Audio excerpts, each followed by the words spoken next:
They found a grid beneath the pyramids. In 2025, a series of subsurface scans conducted at the Giza Plateau disrupted a long-standing assumption shared by archaeologists and geophysicists alike, that this landscape, one of the most examined places on Earth, had already surrendered all of its secrets. For over a century, the plateau had been mapped, excavated and analyzed with increasingly sophisticated tools. Yet when ground-penetrating radar was aimed deep beneath the limestone bedrock, the data began to reveal something that defied expectation. Far below the surface, at depths far greater than any known ancient excavation, a vast network of structured forms emerged. These were not random voids or fractured stone. They displayed sharp angles, repeating corridors, and deliberate intersections arranged with mathematical consistency. Initial reactions were cautious. Imaging artifacts are not uncommon in deep radar surveys, especially in regions with layered geology. Researchers considered the possibility of signal distortion, resonance echoes, or software misinterpretation. But as additional scans were conducted from different orientations and frequencies, the same patterns appeared again and again. The geometry held, the proportions repeated. What lay beneath Giza was not noise, it was structure. What unsettled researchers was not simply the existence of these mysterious subsurface formations beneath the Great Pyramid, but the profound and unexpected relationship these hidden structures bore to the pyramid towering above them. Initially, the presence of any underground anomaly so close to one of the most studied monuments on Earth was enough to provoke curiosity. Yet as measurements and surveys deepened, it became clear that this was not a random geological coincidence or a simple network of caves and tunnels. Instead, what emerged was a remarkable system of proportional alignments and geometric correspondences that linked the subterranean grid directly to the architecture of the pyramid itself. At first glance, the Great Pyramid seems a singular monumental creation, a masterpiece of stone, mathematics, and engineering rising out of the desert floor. But beneath its feet, hidden from casual observation and buried beneath centuries of sand and sediment, lay a structure that echoed the pyramid's form and essence in ways that defied casual explanation. The ratios discovered underground mirrored those carved into the visible monument, and the angles replicated its precise geometric language. This was no accident. What appeared as discrete elements above and below ground revealed themselves as parts of a single vast design, a design whose scope stretched beyond what was visible to the naked eye. The impact of this realization cannot be overstated. It transformed the entire conversation about the Great Pyramid from one focused solely on surface architecture and the practicalities of construction to a broader inquiry into intention, meaning, and cosmic resonance. Researchers were no longer debating merely what lay beneath the sands, but why it was there, and for what purpose it had been crafted to align so perfectly with the structure above. To appreciate the significance of this relationship, one must understand the nature of the alignments themselves. The proportions that tied the subsurface grid to the Great Pyramid were not vague approximations, but precise echoes of mathematical constants and geometrical principles that resonate throughout nature and the cosmos.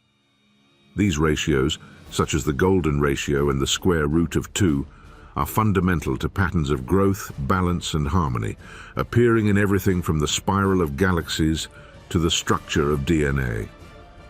Their presence beneath the pyramid hinted at a knowledge of universal order, embedded in stone, that extended through multiple dimensions, both physical and symbolic.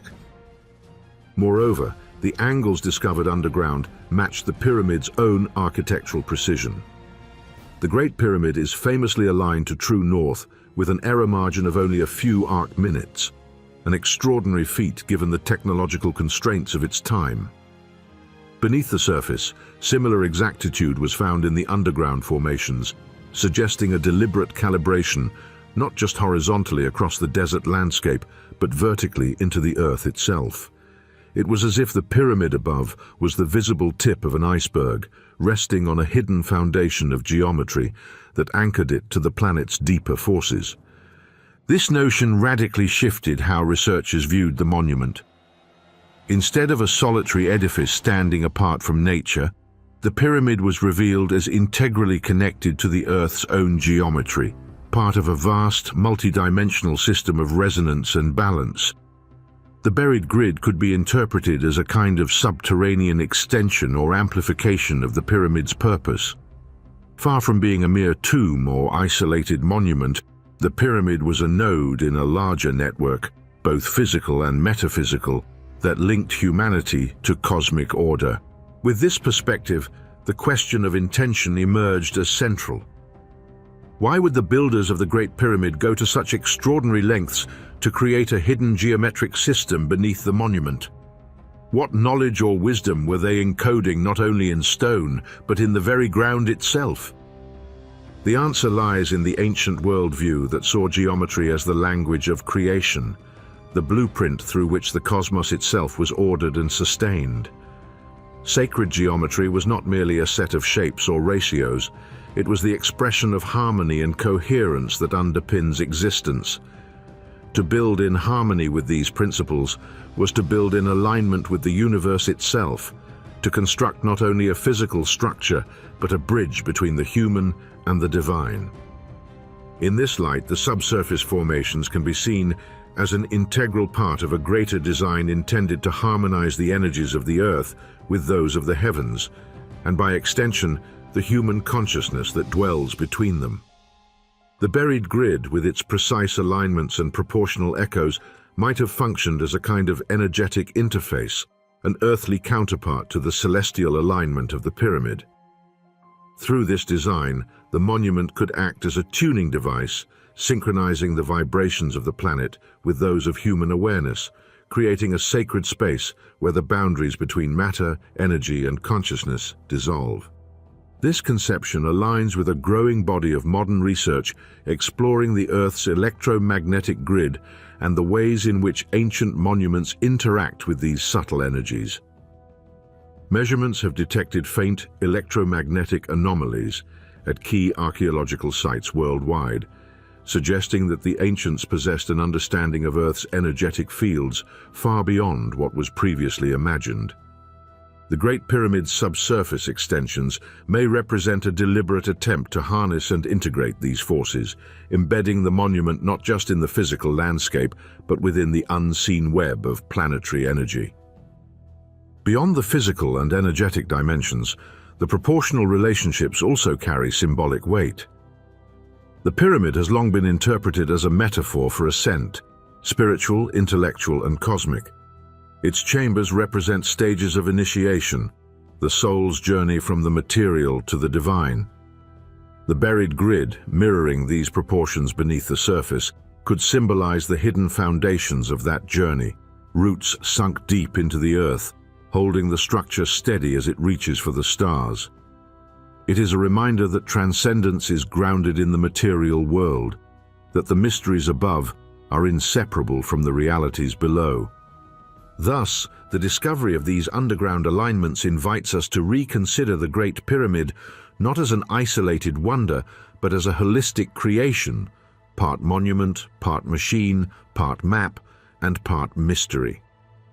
It speaks to an ancient intelligence that sought to unify opposites, above and below, seen and unseen, earth and sky, matter and spirit. It reveals a civilization whose mastery extended beyond engineering into the realms of cosmology, metaphysics, and consciousness. For researchers, this means shifting from a purely archaeological focus on artifacts and dates to a more interdisciplinary approach that embraces geometry, physics, anthropology, and spirituality. The pyramid is no longer just a tomb or temple frozen in time. It is a living symbol of the ancient quest to understand reality as a unified whole, a quest that continues to this day in the efforts of physicists probing the quantum field, mathematicians mapping hidden dimensions, and seekers exploring the boundaries of consciousness. The relationship between the subsurface grid and the Great Pyramid thus transforms the monument from a static relic into an active participant in the unfolding story of human knowledge. It invites us to listen not just to the stories written on its stones, but to the silent language of proportion and alignment that resonates beneath our feet. A language that speaks of intention, of harmony, and of the enduring human desire to connect with the infinite. The discovery that the underground formations mirror the Great Pyramid's geometry is a revelation that challenges conventional narratives. It suggests that what we see above ground is but a fragment of a far more complex and profound design. The pyramid is not an isolated artifact, but a node in a larger system, a system that integrates Earth, cosmos, and consciousness through the universal language of geometry. This realization compels us to reconsider the pyramid's purpose and the wisdom of its builders.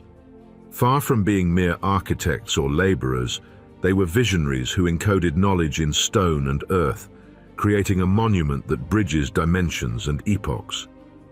Their intention was not simply to build a tomb or a monument, but to construct a lasting interface between humanity and the cosmic order, a reminder that true knowledge is grounded in harmony, resonance, and the continuous unfolding of existence itself. As we deepen our exploration of these alignments, we are drawn into a dialogue with the past, an invitation to remember that the mysteries of the pyramid are also mysteries of ourselves. The underground grid beneath the Great Pyramid is more than a buried enigma. It is a call to awaken, to recognize that the universe is not a distant place but a living pattern, one in which we are both participants and reflections. It is the silent testament of a civilization that understood the power of intention and the eternal dance of geometry that holds reality together. Public reaction was swift and polarized. Some interpreted the data as evidence of a hidden city or ceremonial complex lost to time. Others proposed natural explanations involving ancient aquifers shaped by erosion and pressure over millennia. More speculative voices suggested energy systems, forgotten technologies, or non-human involvement. The speculation reached a fever pitch when prominent figures outside academia weighed in, hinting at advanced ancient engineering tied to the Nile's underground flow. But beneath the noise, a more fundamental question lingered, one that cut across all interpretations. Why would anyone construct something so precise, so deep, and so completely invisible? The Great Pyramid itself offers a clue. Its design was never merely ornamental. Its orientation aligns with true north to a degree of accuracy that challenges even modern surveying techniques. Its dimensions encode relationships that correspond to universal constants found throughout nature. The ratio between its perimeter and height reflects circular geometry, while its internal proportions align with patterns observed in biological growth and cosmic structures. These relationships are not cultural symbols, they are mathematical truths. They exist independent of human invention. To embed such constants into stone suggests an intention beyond commemoration or burial. These numbers do not glorify rulers, they do not record victories. They point outward, beyond civilization, toward the structure of reality itself.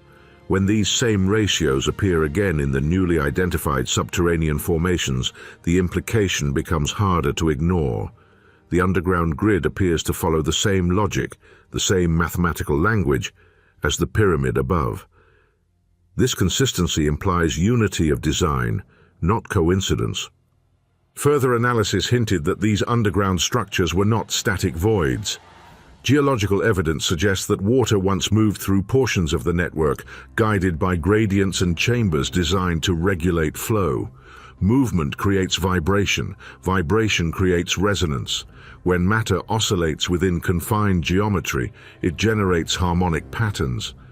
Some researchers began exploring whether the system could have functioned as a resonant structure rather than a physical utility. Not a machine in the mechanical sense, but a mathematical system interacting with natural forces.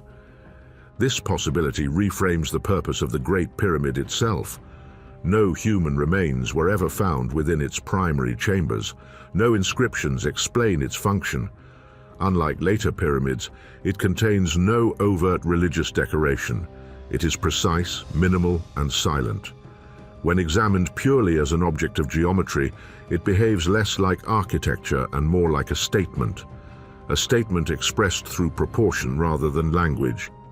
In the ancient world, mathematics was never a cold abstraction divorced from the spiritual or philosophical.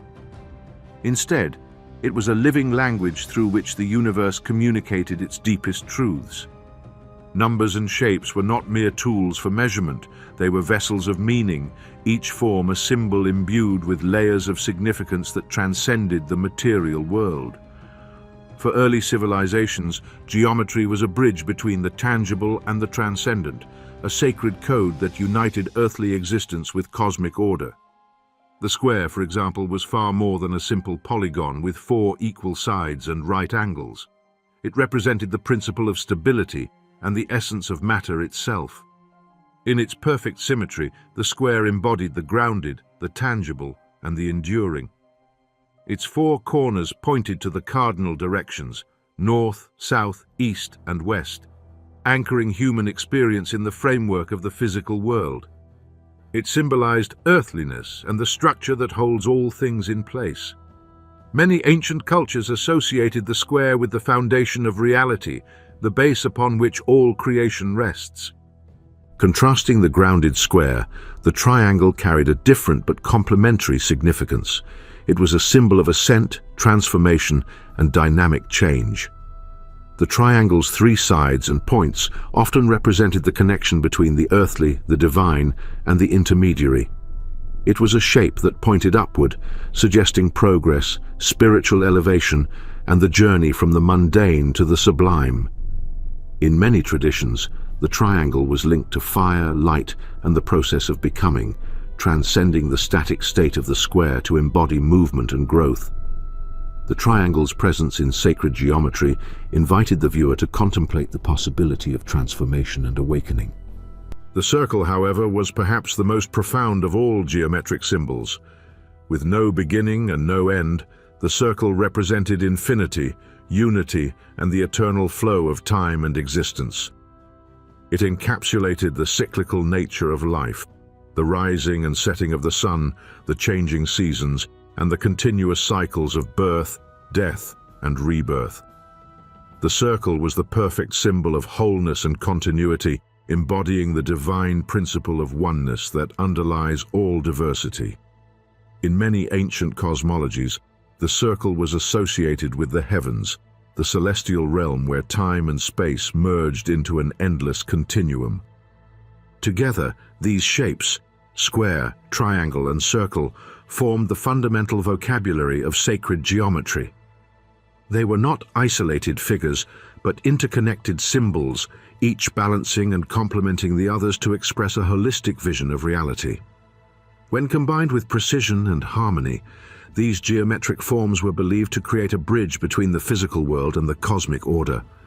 This fusion of mathematical rigor and philosophical depth was central to the worldview of ancient architects, artists, and mystics. Nowhere is this unity of form, function, and meaning more powerfully expressed than in the Great Pyramid of Giza. This monumental structure stands as a testament to the ancient mastery of geometry as both a science and a sacred art. The pyramid's design integrates the square, the triangle, and the circle into a coherent whole, grounding celestial relationships in solid stone with breathtaking accuracy. The base of the pyramid is a nearly perfect square, symbolizing the earthly realm, the foundation upon which the entire structure rests. This square aligns almost precisely with the 4 cardinal directions, reflecting an intimate understanding of geography and the cosmos. Its corners point true north, south, east, and west. With an error margin so small, it remains a mystery to modern engineers how the builders achieved such precision without advanced instruments. This square base anchors the pyramid in the physical world, representing matter, stability, and the permanence of existence. From this foundation rises the triangular faces of the pyramid, 4 sloping planes that converge at the apex. These triangles symbolize the ascent from earth to sky, from the physical to the spiritual. The triangular form is dynamic and transformative, directing the gaze upward and inviting contemplation of higher realities. Each side of the pyramid is precisely angled to reflect the sun's path and celestial alignments, indicating that the structure was not merely a tomb or monument, but a sophisticated cosmological instrument. The triangle's symbolism of growth, change, and spiritual elevation is etched into every block, every slope of this immense architectural expression. Encasing and encompassing these forms is the concept of the circle, which, though not physically outlined in the pyramid's form, is encoded in its proportions and geometry. The pyramid's height-to-base ratio closely approximates the mathematical constant pi, which relates the circumference of a circle to its diameter. This subtle but deliberate incorporation of the circle's properties ties the structure back to the eternal cycles of nature and the cosmos. The circle's presence reminds us that the pyramid is not a static object, but part of a larger dynamic process, one that integrates time, motion, and infinity into its very essence. The synthesis of the square, triangle, and circle in the Great Pyramid exemplifies how ancient builders embedded profound philosophical and cosmological meaning into architectural form. The pyramid was conceived not simply as a physical structure but as a symbolic representation of the universe itself, a microcosm reflecting the macrocosm. Its geometry was a language that spoke to both the earthbound human experience and the transcendent order of the heavens. Ancient cultures understood that such geometric harmony was not merely aesthetic, but functional. The precise proportions and alignments were believed to create resonance and harmony between the monument, the earth, the cosmos, and human consciousness. Geometry was a tool for tuning reality, aligning physical form with metaphysical principles. This alignment was thought to harmonize the energies flowing through the earth and sky, facilitating a connection between the material and spiritual realms. The Great Pyramid's geometry also encoded the concept of balance, the delicate interplay between stability and change, matter and spirit, finite and infinite. The square base represents grounding and permanence. The triangular faces symbolize movement and transformation, and the circle's presence recalls the unending flow of existence. This balance encapsulates the ancient vision of a universe where opposites coexist in harmony, and where human beings can participate in that harmony through awareness and intention. Such philosophical depth in geometry challenges modern assumptions about ancient knowledge. It reveals that the builders were not only skilled engineers, but profound thinkers who saw mathematics as a sacred language capable of conveying the mysteries of existence. They did not separate form from meaning, science from spirituality, or the physical from the divine. Instead, they embraced a holistic worldview in which every measurement, every angle, and every ratio was a step toward understanding the unity of all things. In this way, the Great Pyramid stands as a timeless monument to the integration of mathematics and meaning, a living testament to the ancient belief that geometry is the language of the cosmos. It invites us to see beyond the surface, to recognize that numbers and shapes carry messages about the nature of reality, consciousness, and our place in the universe. Modern science, too, has begun to glimpse the profound connections that ancient cultures intuited. Concepts such as symmetry, fractals, and resonance echo the principles encoded in sacred geometry. Physicists discover patterns in the structure of matter and energy that resemble the harmonies of geometric forms. The alignment of the pyramid with celestial bodies mirrors the modern understanding of the cosmos as a vast, interconnected system where local and universal scales reflect one another. Yet, despite advances in technology and knowledge, the ancient insight remains unique in its integration of meaning and form. Today's mathematics often abstracts away from philosophy and spirituality, reducing numbers to mere calculations. The ancient approach, embodied in the Great Pyramid, reminds us that mathematics can be a language not only of measurement, but of revelation, a way to articulate the profound unity underlying existence. Great Pyramid's design embodies the ancient principle that mathematics and meaning are inseparable. The square, triangle, and circle are more than shapes. They are symbols laden with philosophical weight that express stability, transformation, and infinity. Through their harmonious integration, the pyramid grounds celestial relationships in stone, bridging the human and the cosmic, the temporal and the eternal.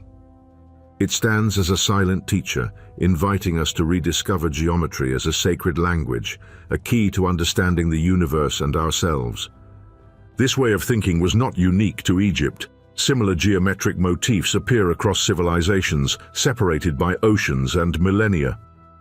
Complex symmetry appears in sacred diagrams, temple layouts, and symbolic art worldwide. What distinguishes Giza is not the presence of this knowledge, but its concentration and scale. Nowhere else do these relationships appear so deliberately unified. The emergence of a matching geometric network beneath the plateau intensifies this mystery. If geometry is a universal language, then this buried structure may be part of a message designed to endure beyond erosion, conquest, and cultural collapse. Stone decays, records burn, geometry remains. This challenges the conventional narrative of technological progression. The Great Pyramid appears abruptly in history, fully realized, with no clear developmental predecessors and no direct successors of comparable sophistication. Its sudden emergence suggests inheritance rather than gradual invention. Knowledge appears fully formed, as if transmitted rather than discovered. Throughout the vast expanse of ancient Egyptian history, the sacred texts and inscriptions speak repeatedly of divine beings, gods and goddesses, who descended from the heavens to share with humanity the essential gifts of wisdom, measurement, and cosmic order. These figures were revered as supernatural entities with extraordinary powers, capable of shaping the cosmos and establishing the laws that govern both the heavens and the earth. Yet when viewed through the lens of modern interpretation, there is a compelling possibility that these mythic stories encode something far more grounded. Encounters with advanced knowledge, wrapped in metaphor and poetic symbolism, to communicate profound truths to societies that lacked scientific language. In the mythic imagination of ancient Egypt, gods were not simply remote figures of worship. They were carriers of civilization itself.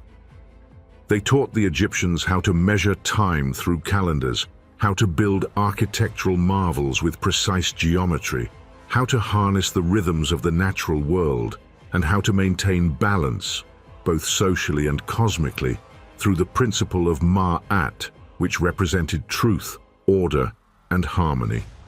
These divine teachers were attributed with the origin of writing, mathematics, medicine, and the arts.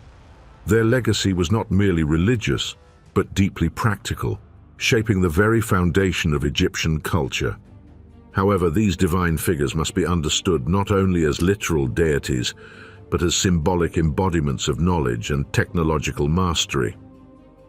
In a society without scientific tools or conceptual frameworks like those we use today, the appearance of an intelligence intimately fluent in the laws and constants of nature would inevitably be perceived as supernatural. To the ancients, mastery of the forces that governed the stars, the earth, and life itself transcended ordinary human ability and was rightly attributed to gods.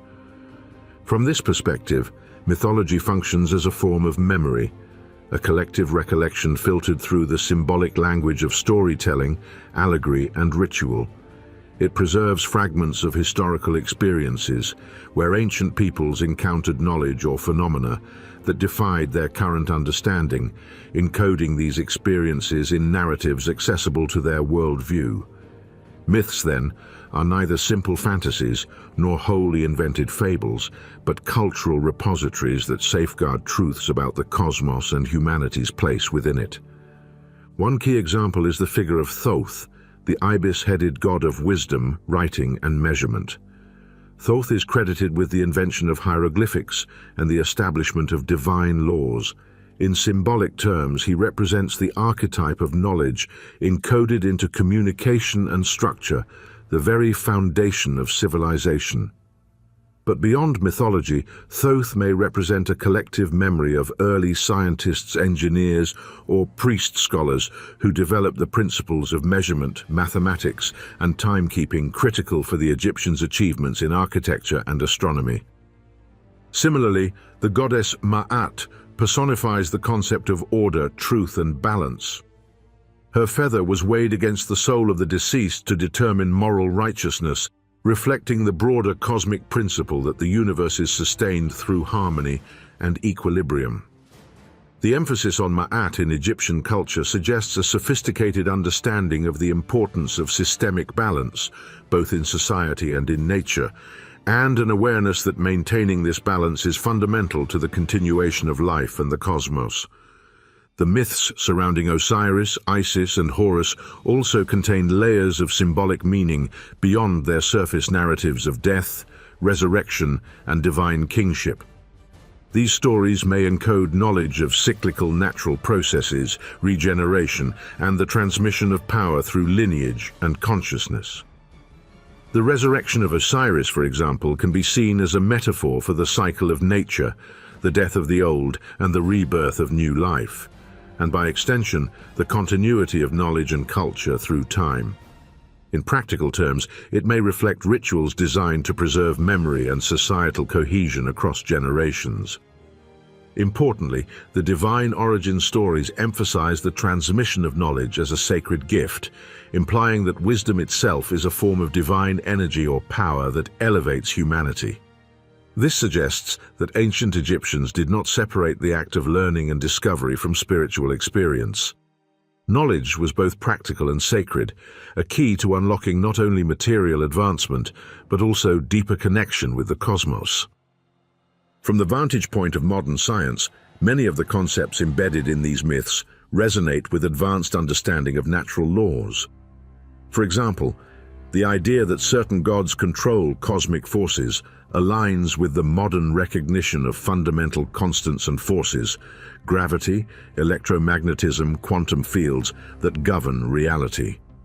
The precise measurement and calibration attributed to divine beings mirror the accuracy required in geometry, astronomy, and engineering. The notion of Ma'at as universal order echoes the scientific quest for underlying laws that create harmony within complexity. This suggests that the stories of gods may have their roots in actual historical moments when ancient people encountered or developed a sophisticated understanding of natural phenomena, moments so transformative and profound that they were mythologized to preserve their significance. These narratives function as symbolic bridges between human perception and the incomprehensible vastness of the universe.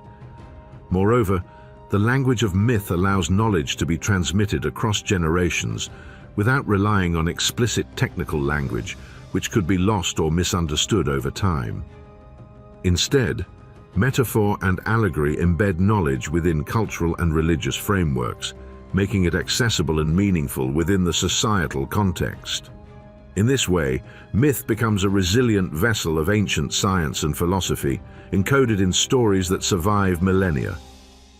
This interpretive approach does not diminish the spiritual or cultural value of mythology. Rather, it enriches it by revealing layers of meaning that link ancient wisdom with contemporary inquiry. It suggests a continuity of human curiosity and reverence for the natural world, spanning from the earliest civilizations to modern science.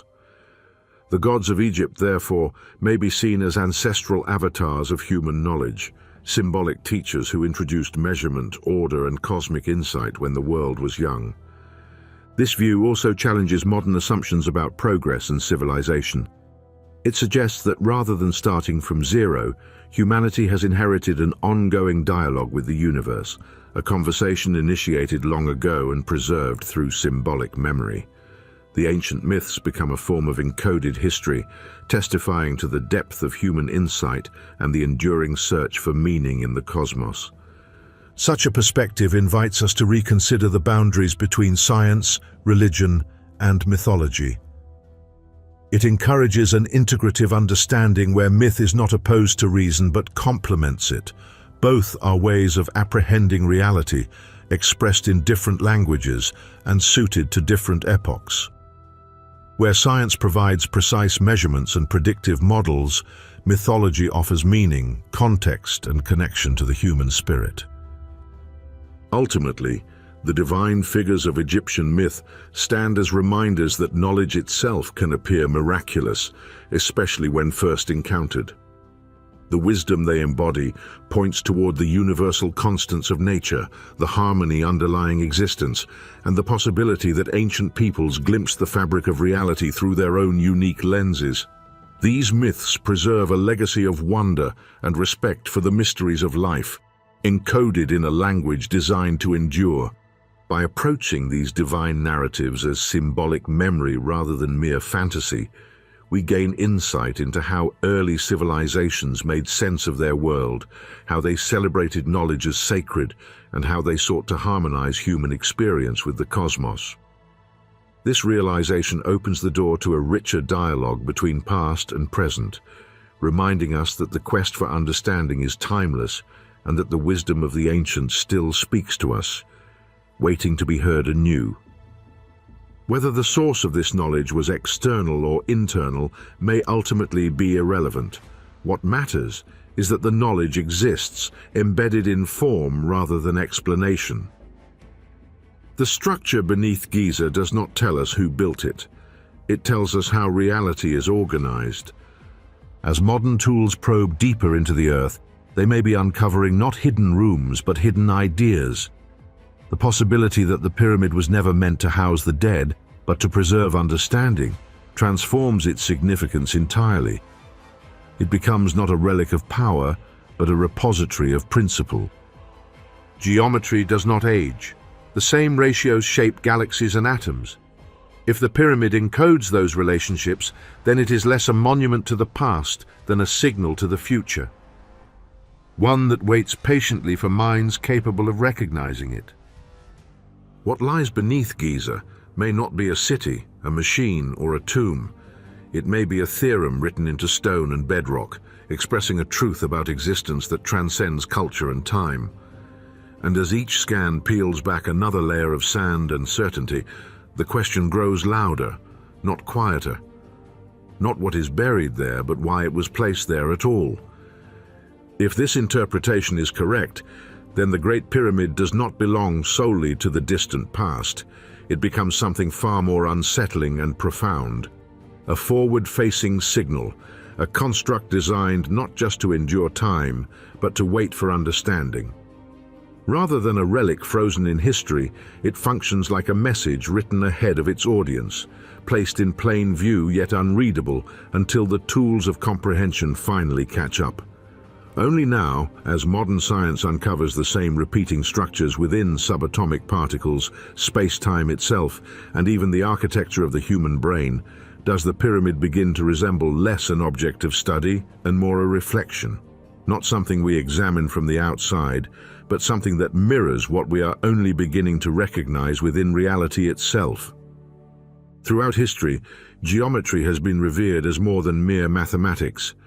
It has been called sacred, forbidden, or divine, terms that hint at a knowledge both powerful and unsettling.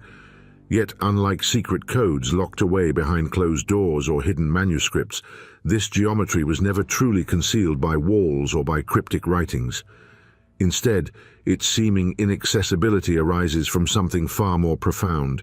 It dissolves one of the most fundamental illusions humanity holds dear: the belief in a strict boundary separating the observer from the universe, the creator from the creation. This geometry is not simply about lines and shapes, angles and ratios. It is a language written by the cosmos itself, a pattern woven into the very fabric of reality. These forms, circles, triangles, spirals, and squares, do not merely exist on paper or in temples. They are expressions of a universal order that permeates every scale of existence, from the smallest particle to the vast architecture of galaxies. To perceive and truly grasp these patterns is to awaken to a truth that overturns our most basic assumptions about the nature of existence. For millennia, humanity has operated under the illusion of separation. that we, as observers, stand apart from the world we perceive, that the universe is an external stage on which our lives unfold.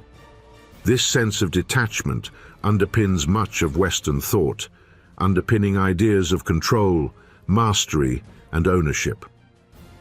If the universe is something out there, then it becomes an object to be conquered, manipulated, or possessed. This division also creates hierarchies between those who claim authority over knowledge and those who do not, between rulers and subjects, between humans and nature. But the geometry embedded in the natural world does not support this division. Instead, it reveals a deep interconnectedness, a seamless unity where observer and observed are not separate entities, but aspects of the same whole. When we study the proportions found in nature, the golden ratio that appears in the spirals of shells and the branching of trees, the fractal patterns repeating in clouds and coastlines, the symmetry of crystals and snowflakes, we discover that these patterns are not accidental. They are the manifestation of a single underlying order, a cosmic code that unites matter, energy, and consciousness. This realization that the boundary humanity has drawn between itself and the cosmos is in fact illusory, is profoundly destabilizing. It challenges the very foundations on which civilizations have built their systems of knowledge, governance, and power. If the universe and the observer are one, then knowledge cannot be owned or controlled by a select few. It belongs inherently to all of existence. The idea of hierarchy, with its divisions of class, caste, and authority, begins to crumble in the face of this universal unity. For this reason, the sacred geometry was never locked behind secret doors or confined to exclusive teachings. It could not be. Instead, it was encoded in the proportions and harmonies that define the natural world and human creations alike. Patterns that cannot be altered, erased, or censored without disrupting the very fabric they form. Stone temples, pyramids, sacred monuments, mandalas, and architectural wonders all embody these timeless ratios. They speak without words, communicating an unchanging truth through form and symmetry. This method of transmission, embedding knowledge in geometry and proportion, was both a safeguard and a statement. Unlike spoken or written language, which can be twisted, misinterpreted, or destroyed, geometric truths endure. They are universal and immutable. The golden ratio, for example, is not a human invention but a discovery of a natural proportion that appears repeatedly across biology, physics, and cosmology. Its presence in art, architecture, and nature points to a shared language of harmony that transcends culture and epoch. By encoding sacred knowledge in such forms, ancient cultures ensured that it would survive beyond the rise and fall of empires, the loss of manuscripts, or the corruption of teachings. Even when civilizations collapsed or were overwhelmed by conquest, the geometry remained as a silent witness, waiting to be rediscovered by those prepared to see beyond illusion. This endurance highlights the paradox at the heart of forbidden geometry. It is at once accessible to all and available to few. Accessible because it exists in everything, but available only to those willing to transcend the limiting beliefs that separate themselves from the universe. The inaccessibility of this knowledge, then, is not a result of deliberate secrecy, but of the profound psychological and cultural barriers that prevent people from embracing the implications of unity. To accept that there is no separation between self and cosmos is to surrender long-held assumptions about identity, control, and power. It is to recognize that we are not isolated individuals commanding an external reality, but integral expressions of a greater whole. This recognition can be disorienting, even frightening, because it demands a radical redefinition of self and society. This is why the geometry was sometimes called forbidden, not because it was hidden away by secret societies, but because it undermined the foundations upon which existing hierarchies and institutions rested. Those in power, historically, have often maintained their authority by perpetuating division between rulers and ruled, human and nature, mind and matter. The sacred patterns of the universe, when understood, dissolve these separations, making it impossible to sustain the illusion that knowledge or divine right belongs to a privileged few. In this sense, the forbidden geometry is a symbol of liberation, a key to seeing the universe as a living, conscious entity in which we are embedded. It invites a shift from domination toward harmony, from exploitation toward stewardship, from isolation toward interconnection. The lessons encoded in these proportions teach us that true power arises not from separation, but from alignment, with natural law, with each other, and with the cosmos itself. Moreover, this perspective reframes the role of the observer from a detached spectator to an active participant in the unfolding of reality. Modern physics echoes this ancient insight. Quantum mechanics reveals that the act of observation collapses possibilities into reality, that consciousness plays a role in shaping the universe. In sacred geometry, the shapes and ratios are not passive. They are expressions of dynamic relationships, resonances that mirror the interconnectedness of all things. The permanence of these forms across cultures and epochs suggests a universal language, one that transcends time and geography. From the pyramids of Egypt and the temples of Greece to the mandalas of Tibet and the cathedrals of Europe, this geometry speaks a common truth, that existence itself is patterned, ordered, and meaningful. This global recurrence highlights that sacred geometry is not cultural invention, but cosmic revelation. Ultimately, the geometry once deemed forbidden challenges us to reconsider the very nature of knowledge and existence. It asks us to move beyond superficial distinctions and to embrace a holistic vision where observer and universe, creator and creation are inseparable. It teaches that wisdom is not held in texts or institutions alone, but is encoded in the silent, immutable language of proportion, waiting patiently for humanity to remember. The power of this knowledge lies not in secrecy, but in awakening. As societies progress and scientific understanding deepens, we are rediscovering these ancient patterns and their implications. The walls of separation are dissolving. We are beginning to see that the universe is not a distant mechanism to be conquered, but a living, conscious system of which we are a part. In this awakening, the so-called forbidden geometry becomes a bridge, a reminder that the boundaries we erect between ourselves and the cosmos are constructs of perception, not of reality. It invites us to recognize the sacredness inherent in all forms, the harmony underlying complexity, and the unity that sustains existence. It is an invitation to remember who we truly are, not isolated beings, but expressions of an infinite, interconnected whole. Thus, the sacred geometry, far from being a secret locked away, is an open, eternal message etched into the very structure of life itself. A message that awaits our recognition, understanding, and integration.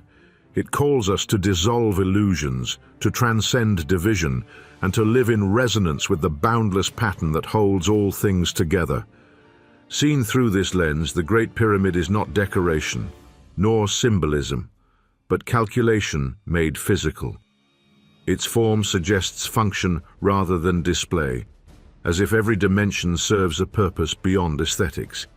Even today, engineers struggle to explain how such accuracy was achieved with the tools traditionally attributed to its builders.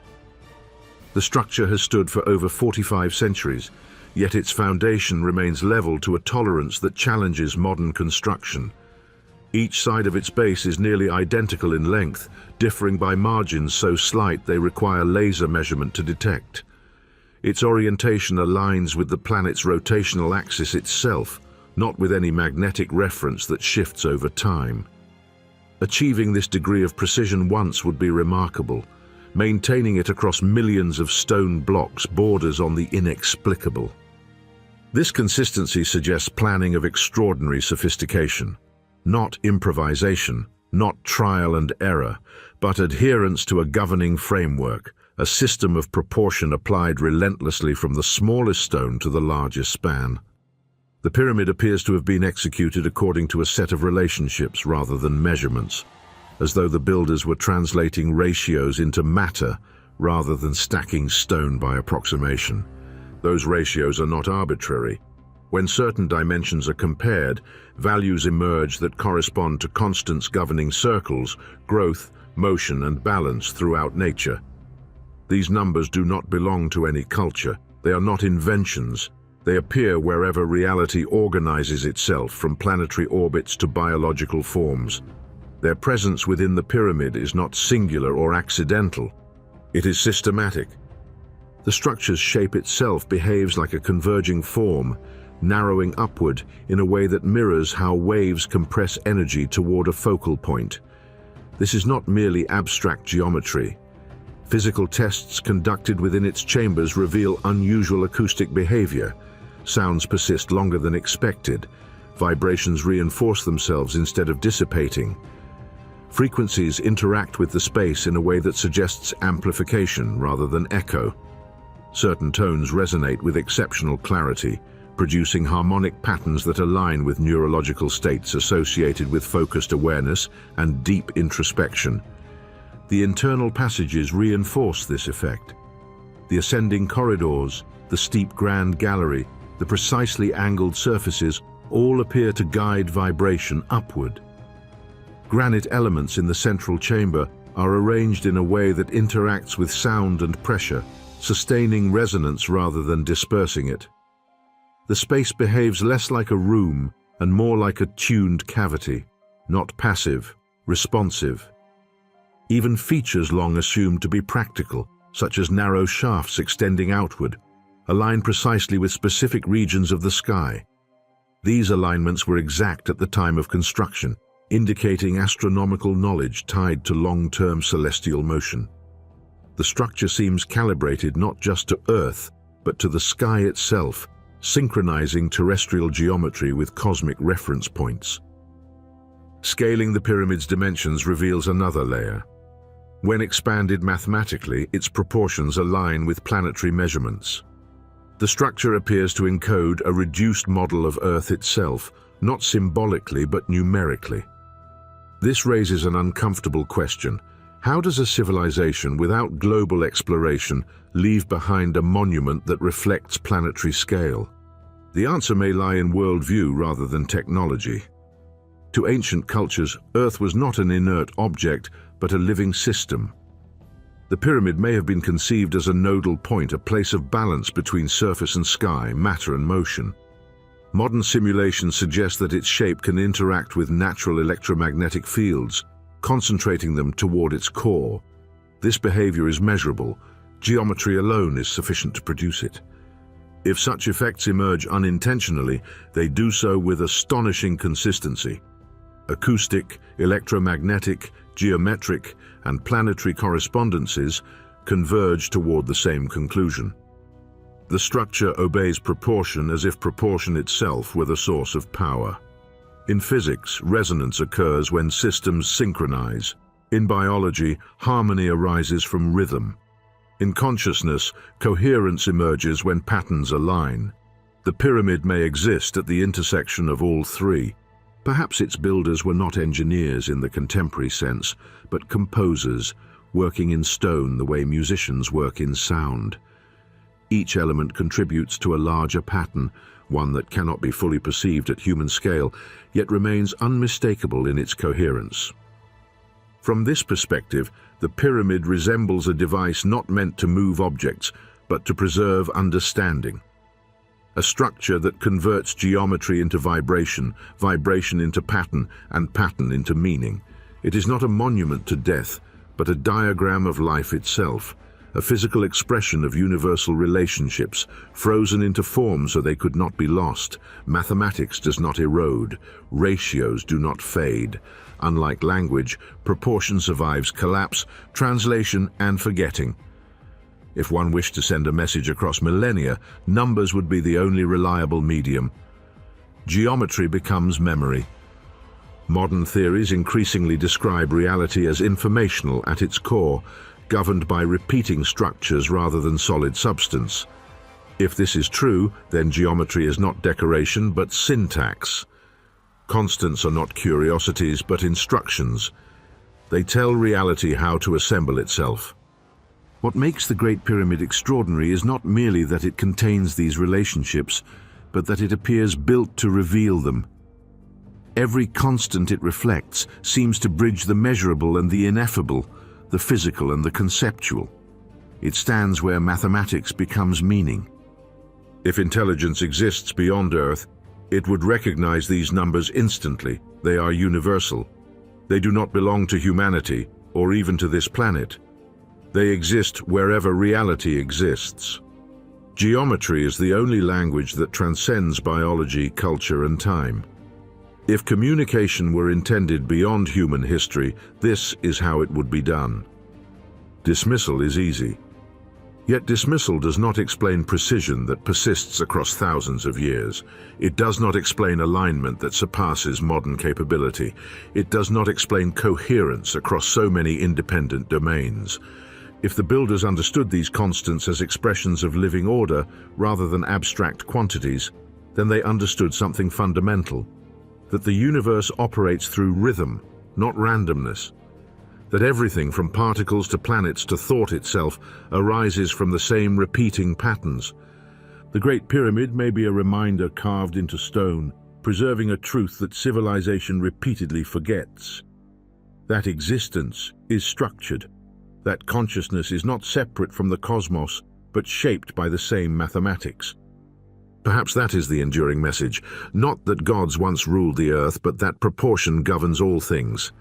A law older than history, written not in scripture but in ratio, a pulse that has no beginning because it never needed one, and so the pyramid remains, silent yet resonant, still expressing the same relationships it always has, waiting not for discovery, but for recognition. Perhaps the most unsettling implication of this discovery is not what lies beneath the pyramids, but what it suggests about intention.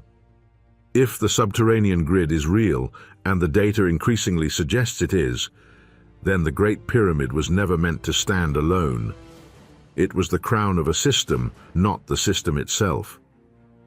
What rises above the desert may only be the visible node of something far larger, something deliberately hidden within the earth, integrated with its natural rhythms rather than imposed upon them. The pyramid above ground captures the eye, but the structure below seems designed to engage the planet itself. When scientists overlaid the radar data with geological maps, they noticed that the grid does not cut randomly through the bedrock. It follows stress lines in the crust, regions where the Earth naturally transmits vibration most efficiently. This is not how quarries are carved, nor how tunnels for transport are planned. It is how resonant systems are designed. Just as a violin's body is shaped to amplify sound, the subsurface lattice appears positioned to magnify the Earth's own oscillations. The grid does not fight geology, it cooperates with it. Recent advancements in computer modeling and geophysical simulations have opened a remarkable window into the ancient mysteries surrounding the Great Pyramid of Giza. These technologies allow us to recreate and study the complex interactions between the pyramid's architecture and the natural vibrations of the Earth. What these studies reveal is nothing short of astonishing. The pyramid does not merely stand as a silent monument upon the desert floor, but actively engages with the planet's own seismic energy in a sophisticated and purposeful manner. The simulations began by introducing low-frequency vibrations into a detailed 3D model of the underground network beneath and around the Great Pyramid. These vibrations are akin to seismic microtremors, subtle, continuous oscillations generated by natural processes within the Earth's crust. Unlike powerful earthquakes, microtremors are faint and almost constant, the Earth's steady pulse that usually goes unnoticed by human senses. Yet these persistent low-frequency waves carry immense information about the planet's internal dynamics and energy flows. When these microtremors were applied in the virtual model, the results defied initial expectations. Instead of dispersing randomly or diminishing as they moved through the subterranean chambers and tunnels, the vibrations were guided, focused, and even amplified. The network of corridors and cavities beneath the pyramid acted as channels, directing the energy inward and upward. This phenomenon was not a matter of simple resonance but a complex form of wave guidance, a natural amplification of seismic energy. The design of these subterranean structures appears far from arbitrary. Measurements and simulations indicated that the underground corridors are arranged in such a way that their geometry reinforces specific frequencies present in the Earth's natural hum. The angles, lengths, and widths of these passages correspond to precise multiples and fractions of these low-frequency waves, allowing the vibrations to travel through them with minimal loss of energy. This architectural tuning essentially converts the pyramid and its underlying structures into a giant seismic waveguide. Most strikingly, the focal point of this converging energy aligns exactly with the bedrock directly beneath the center of the Great Pyramid. This alignment is not coincidental. It suggests intentional design with a sophisticated understanding of geophysical phenomena that far exceeds what would be expected from an ancient culture with rudimentary technology. The bedrock itself, a solid and immovable foundation, becomes a key element of this system, acting as a natural amplifier and conductor of the Earth's vibrations. In effect, the Great Pyramid transforms from a passive monument into an active instrument, one that harnesses the planet's own seismic activity. The Earth itself is not merely the stage upon which the pyramid stands. It becomes an integral part of a dynamic energy system. The continuous, subtle vibrations generated by the Earth are funneled, shaped, and directed upward through the pyramid's stones and corridors, creating a unique interaction between the natural world and human construction. This phenomenon challenges conventional interpretations of the Great Pyramid's purpose. For centuries, scholars have debated whether it was primarily a tomb, a celestial observatory, or a temple. The discovery of this subterranean energy convergence introduces a new dimension, the pyramid as a resonant system, designed to engage with the Earth's vibrational field on a deep and meaningful level. The implications extend beyond mere architectural marvel. The focused seismic energy converging beneath the pyramid's center could have influenced not only the structure's physical stability, but also the surrounding environment in subtle ways.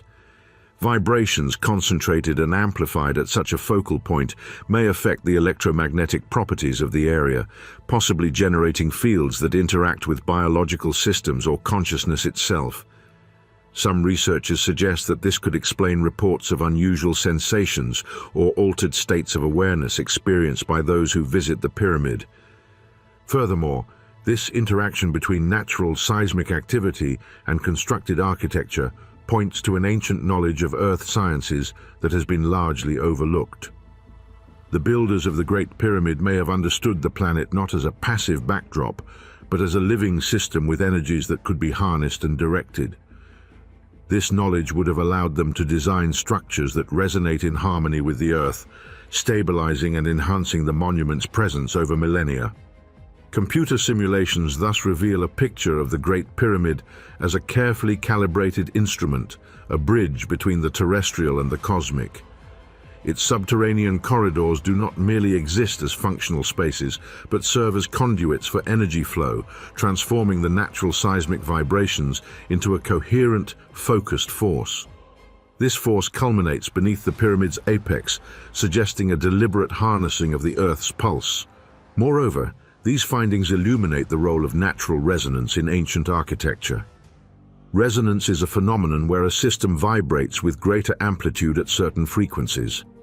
The design of the pyramid's underground chambers appears to exploit this principle, tuning the structure to the Earth's microtremors, much like a musical instrument tuned to a specific note. This tuning would allow the pyramid to vibrate sympathetically with the planet, reinforcing the stability of the structure and perhaps generating energetic effects that extend beyond the physical. The concept that the Earth's own energy is channeled through human constructions transforms our understanding of ancient engineering. It suggests that the pyramid was not simply built to last, but designed to live, to participate in a continuous energetic dialogue with the planet. This perspective reframes the pyramid from a static monument to a dynamic, resonant entity. This insight also opens avenues for exploring the relationship between architecture energy, and consciousness. If structures like the Great Pyramid can harness and focus Earth's vibrations, then it raises questions about how other ancient monuments might function similarly. Could these places have been designed as centers for communal coherence, spiritual awakening, or healing?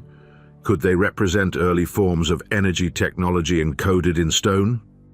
The discovery encourages a more holistic approach to archaeology and architecture, one that integrates physics, earth sciences, and metaphysics. It challenges the modern tendency to separate natural phenomena from human culture and invites us to consider ancient sites as living systems interconnected with the planet's rhythms. This convergence of vibrations under the Great Pyramid reminds us that the Earth itself is an active participant in the history of human civilization. Its subtle energies have shaped and been shaped by the cultures that dwell upon it. The pyramid, in this light, stands as a testament to a lost understanding, one that recognized the Earth's pulse as a vital force, not a passive background. The computer simulations that reveal the funneling and amplification of seismic microtremors beneath the Great Pyramid offer a transformative view of this ancient marvel. The underground corridors serve as waveguides, channeling and converging the Earth's natural vibrations precisely beneath the pyramid's center, making the planet itself a key component of the structure's energetic function. This phenomenon suggests a level of sophistication and planetary awareness in the pyramid's design that challenges conventional archaeological perspectives, pointing toward a deeper relationship between human construction and Earth's living energy. The Great Pyramid emerges not just as a monument of stone, but as an instrument in resonance with the Earth's heartbeat, a symbol of harmony between humanity and the planet. This raises a profound possibility. The pyramid may not generate energy in the conventional sense. Instead, it may act as a transducer, converting one form of natural motion into another. The slow, deep pulse of the planet could be transformed into higher frequency vibration as it rises through the geometry, eventually interacting with the granite chambers above. What emerges at the top is not raw power, but coherence, order drawn out of chaos. Such a system would explain many long-standing anomalies, why the pyramid sits exactly where it does rather than closer to the Nile or aligned with population centers, why its construction demanded such precision despite no apparent practical reward, why later civilizations, even when reusing its stones, never attempted to replicate its design. They may have inherited the shell without understanding the function. The idea that ancient builders understood resonance at planetary scale seems implausible only if we assume knowledge progresses in a straight line. History suggests otherwise. Skills are lost as often as they are gained. Entire libraries vanished. Languages died. Ways of perceiving the world collapsed along with the cultures that held them. What survives is not always what was most advanced, but what was easiest to maintain. If a civilization once viewed Earth as a living system rather than inert matter, their architecture would reflect that worldview. Structures would be placed where energy flows naturally. Materials would be chosen for how they respond to vibration, not just for strength. Geometry would be used not to dominate space, but to converse with it. From that perspective, the grid beneath Giza is not evidence of technological excess, but of philosophical alignment. There is also the question of scale. 2 kilometers beneath the surface is not a casual depth. Even today, excavation at that level is a major engineering challenge. But the grid does not appear to have been carved in the way modern tunnels are. The walls are smooth in the scans, consistent, almost grown rather than cut. Some researchers have speculated that water played a role, that the structures were formed gradually using erosion guided by artificial constraints, shaping stone through flow rather than force. If so, the builders may have used time itself as a tool. Water, after all, is the great mediator between vibration and matter. It carries sound with extraordinary efficiency. It responds to frequency. It changes structure under resonance. The annual flooding of the Nile would have sent massive volumes of water through the limestone beneath Giza.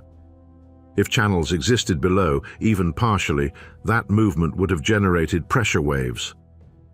Over centuries, those waves could sculpt cavities, refine shapes, and deepen resonance pathways without the need for brute excavation.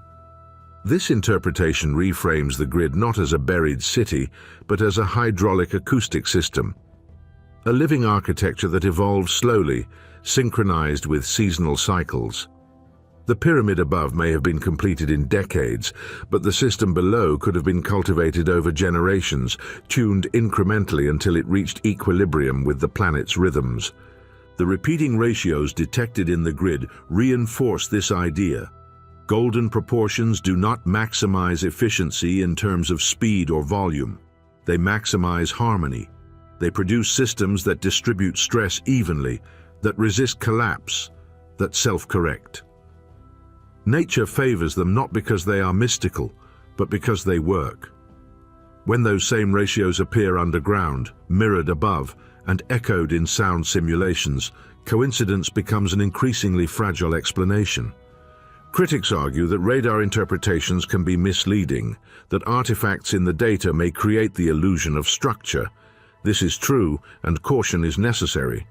But independent scans conducted using different frequencies and angles have reproduced the same patterns. Different teams, different instruments, same geometry. At some point, skepticism must contend not just with possibility, but with probability. If the grid exists, then the Great Pyramid is not merely aligned with light, sound, and earth. It is integrated into a system that unites all three. Light above, water below, stone between. Energy moving through phases, transformed but never destroyed. A closed loop connecting sky, surface, and deep ground. Such a system would not need maintenance in the human sense. It would function as long as the planet does. That may have been the point. To build something that could not be conquered, burned, or forgotten. A structure whose purpose is fulfilled simply by existing, by remaining in tune. Perhaps this is why no inscriptions describe its function. Language changes, symbols decay, but resonance does not care who listens. Geometry does not need translation. The grid beneath the pyramids, if confirmed, would be the ultimate expression of that philosophy. Knowledge embedded so deeply into reality that it becomes indistinguishable from the world itself. We are only beginning to develop the tools to perceive such designs. Ground-penetrating radar, acoustic modeling, electromagnetic simulation. These are modern inventions, but they are teaching us to see in ways that ancient builders may have taken for granted, not with dominance, but with sensitivity, not asking how to force nature to comply, but how to recognize where it already speaks. If future excavations ever reach those depths, they may find no artifacts, no carvings, no evidence of daily life. And that absence may be the clearest message of all, that the purpose was never occupation, but interaction, not storage, but transmission, not power over others, but alignment with something larger. In that light, the phrase, "they found a grid beneath the pyramids," takes on a different meaning. Not a prison, not a city, not a machine in the industrial sense, but a framework, a tuning lattice, a buried score written for a planet-sized instrument. And the Great Pyramid, standing above it all, remains exactly where it has always been. Silent, luminous, unchanged, not waiting to be excavated, but to be understood. If we consider that a profound and holistic wisdom once permeated ancient civilizations, it becomes clearer why so much of their knowledge now appears fragmented, incomplete, or elusive when viewed solely through the lens of modern scientific logic.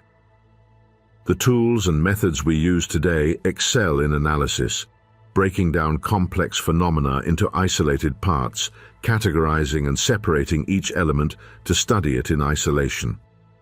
This approach, while extraordinarily powerful in many contexts, can inadvertently obscure the very essence of systems that were originally understood as integrated wholes. Ancient cultures, in contrast, seem to perceive reality not as a collection of disparate objects and forces, but as a unified living tapestry. Sound was not merely vibration in air, it was an expression of energy that permeated all existence. Matter was not inert substance, but dynamic patterns of vibration and light. Light was not just electromagnetic radiation, but a symbol of consciousness illuminating hidden truths. Geometry was not simply abstract shapes drawn on paper, but a sacred language describing the invisible architecture of the cosmos. This worldview embraced what modern science is only now beginning to rediscover, that all aspects of reality are interwoven reflections of the same fundamental order. Instead of dissecting the world into isolated categories, the ancients sought to harmonize with it, to align their knowledge and their actions with the rhythms and patterns that govern existence itself. The Great Pyramid stands as a monumental testament to this holistic approach. It was not constructed as a mere architectural feat or a utilitarian structure solving a particular problem. Rather, it was conceived as a physical anchor, a living symbol of the profound relationship between humanity and the cosmos. Its form encodes a synthesis of principles that span the realms of mathematics, astronomy, spirituality, and consciousness, seamlessly intertwined. In essence, the pyramid serves as a reminder, not just a monument to be admired from a distance, but a guidepost inviting us to remember a way of knowing that transcends the abstraction of modern thought. This knowledge is not something to be deciphered solely through intellectual study or measurement, but to be experienced through resonance, a deep attunement with the world and the invisible harmonies that underlie it.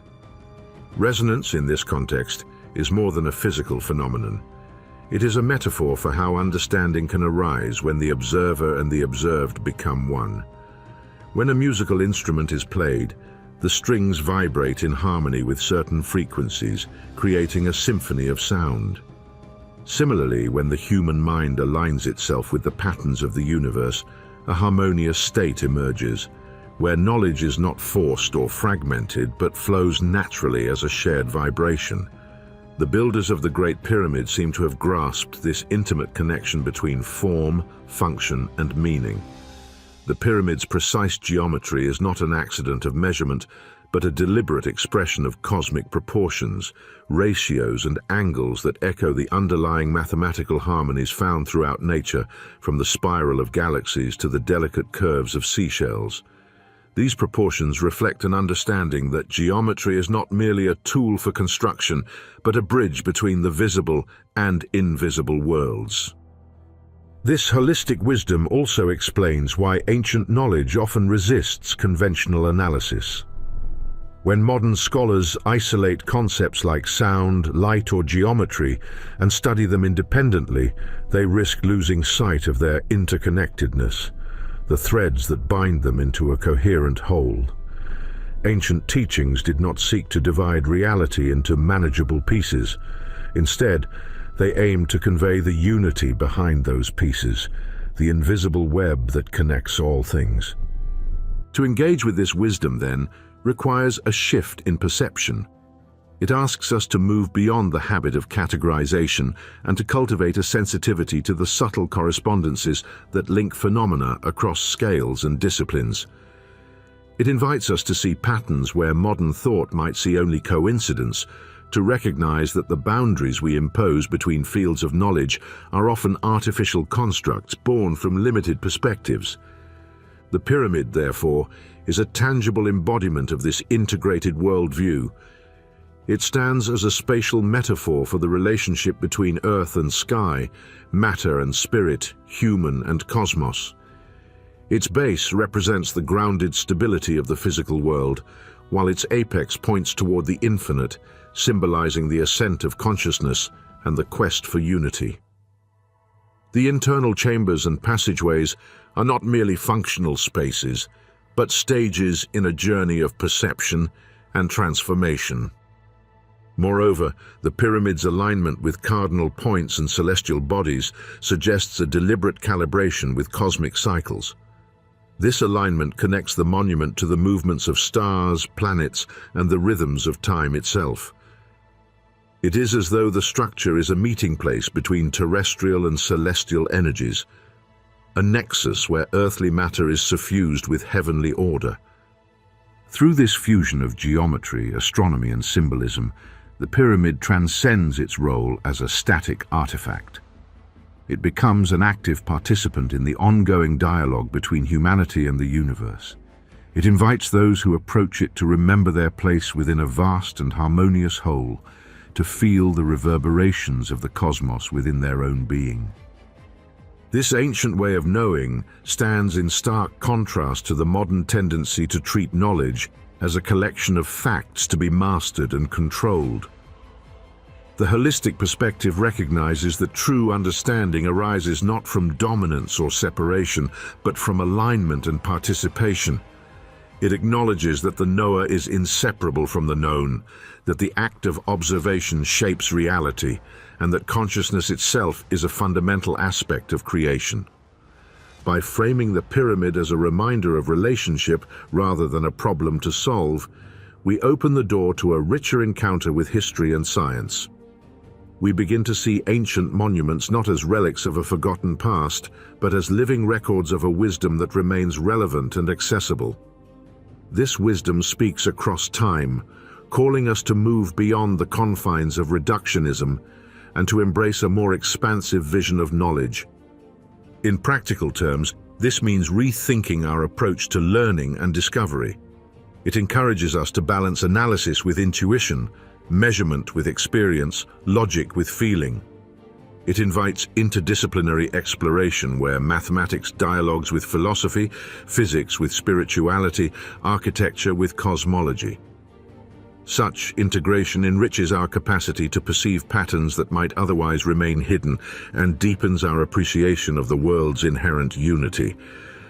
Ultimately, the Great Pyramid stands not just as a monument of stone, but as a beacon for a way of knowing that transcends eras and cultures.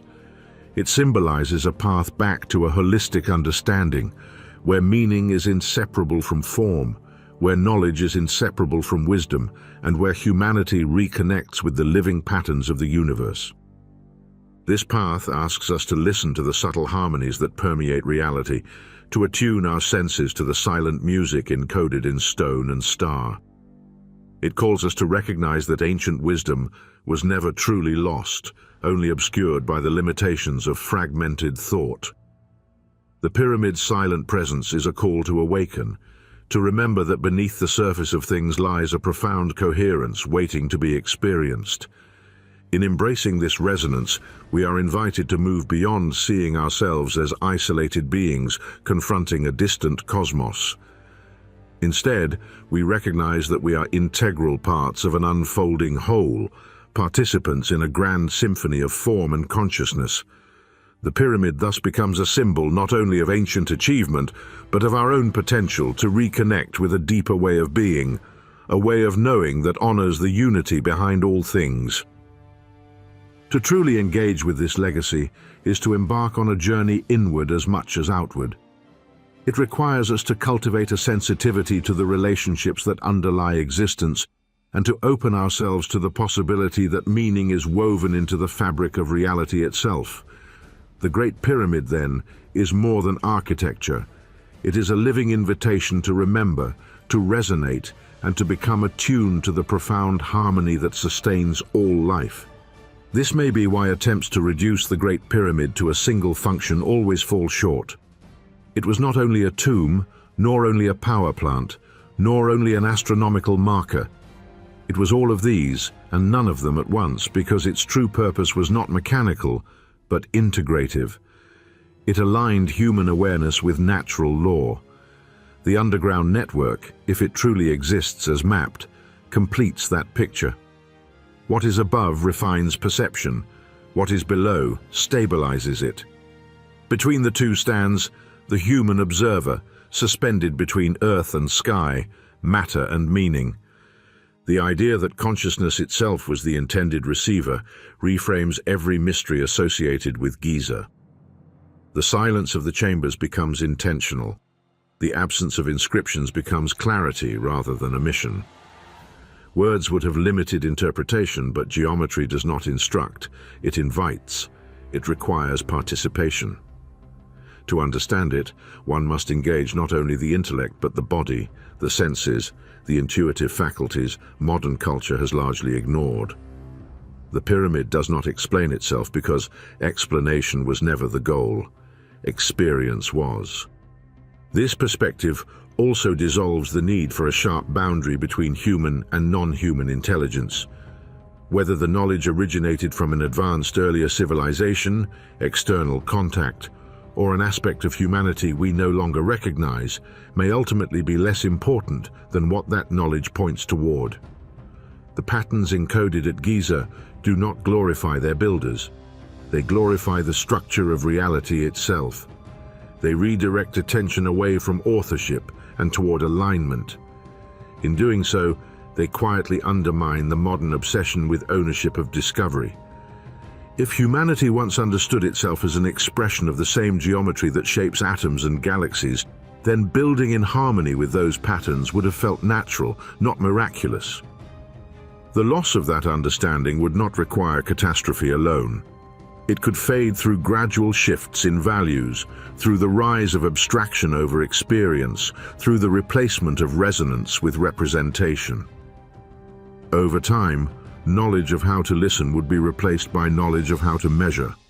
Something essential would be gained, but something equally essential would be forgotten. The underground grid beneath Giza, resonant, hidden, patient, feels like a deliberate response to that forgetting. It does not announce itself.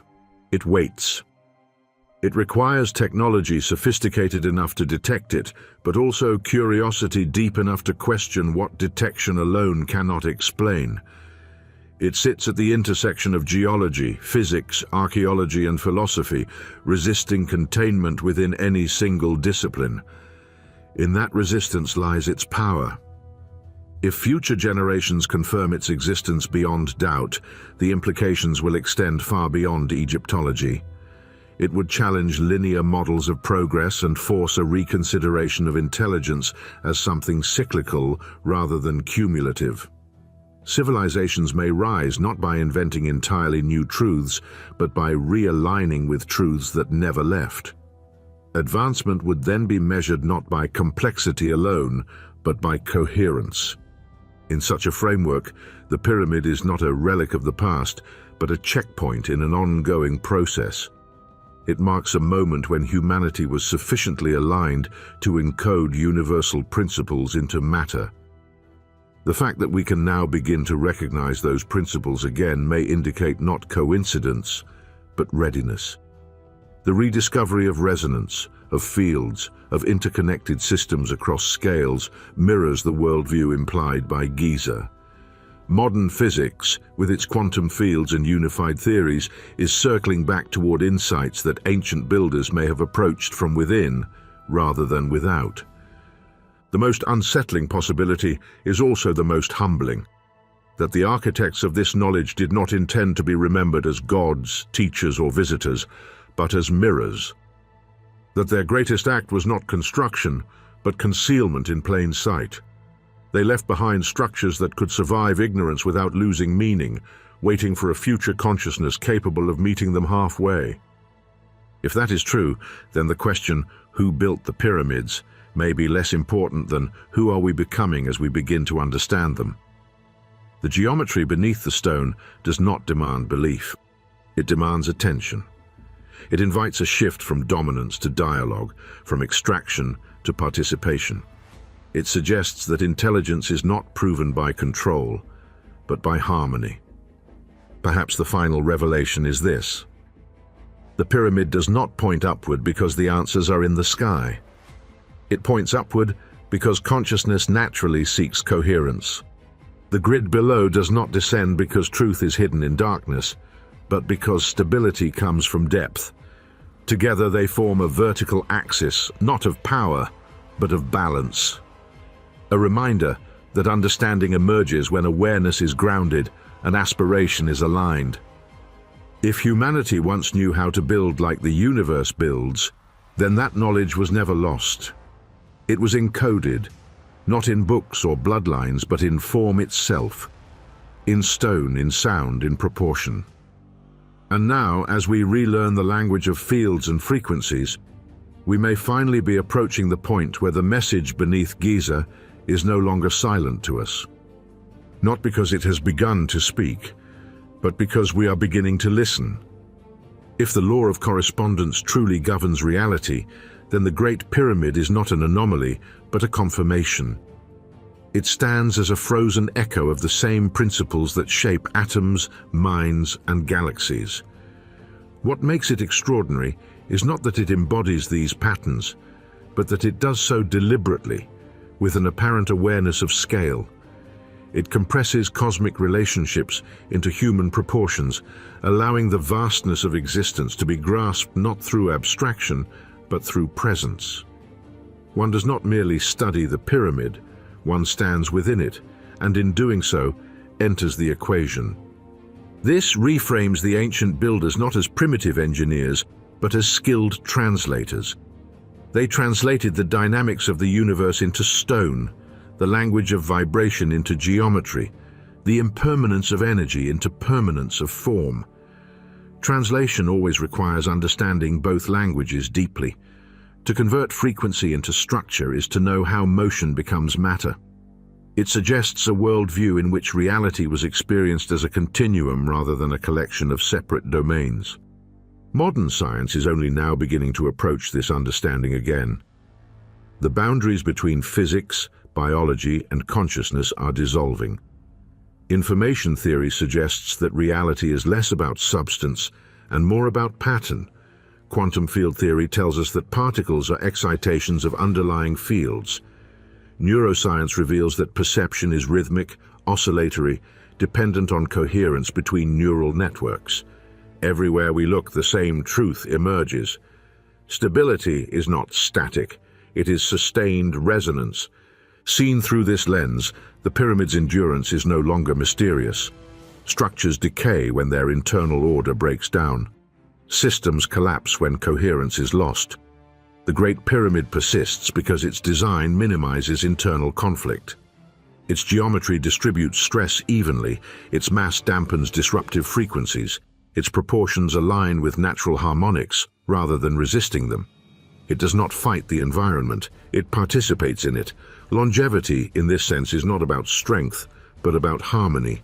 This may explain why the pyramid evokes such a powerful psychological response. Visitors often describe a sense of stillness that feels active rather than empty, a quiet that seems to observe back. These reactions are typically dismissed as emotional projection, yet similar responses are reported across cultures and eras. Perhaps the structure interacts subtly with the human nervous system, not through mysticism, but through resonance. The body, after all, is an electromagnetic system. It responds to fields, rhythms, and spatial proportions whether we consciously register them or not. If consciousness is indeed sensitive to geometry, then environments shaped by harmonic ratios could influence awareness itself.